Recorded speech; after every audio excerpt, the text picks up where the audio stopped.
السلام علیکم پیارے بچوں، اردو گرامر کی کلاس میں آج ہمارا موضوع ہے جملہ اور جملے کی قسمیں۔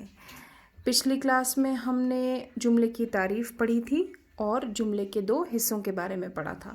الفاظ کا ایسا مجموعہ جس سے کوئی بات پوری طرح سمجھ آ جائے، پوری طرح واضح ہو جائے، اسے ہم جملہ کہتے ہیں۔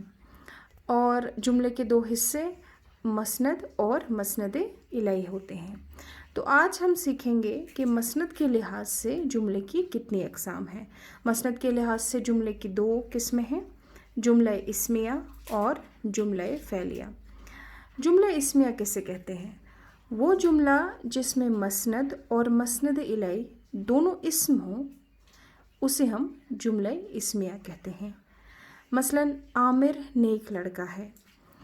اس جملے میں عامر جو ہے یعنی مسند الیہ ہے وہ اسم ہے، اور نیک لڑکا بھی یعنی کہ مسند جو ہے وہ اسم ہے، نیک اسم صفت ہے۔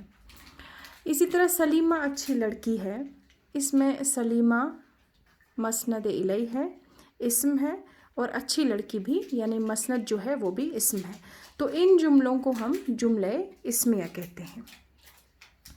جملہ فعلیہ کون سا ہوتا ہے؟ وہ جملہ جس میں مسند الیہ اسم ہو اور مسند جو ہے وہ فعل ہو۔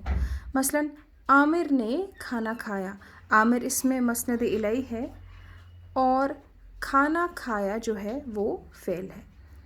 وسیم نے خط لکھا، وسیم مسند الیہ ہے اور خط لکھا جو ہے مسند ہے وہ فعل ہے۔ تو آج ہم نے جملہ اور جملے کی 2 اقسام پڑھی۔ امید ہے آپ کو آج کا سبق سمجھ آیا ہوگا۔ آپ سے اگلی کلاس میں ملاقات ہوگی۔ السلام علیکم ورحمۃ اللہ۔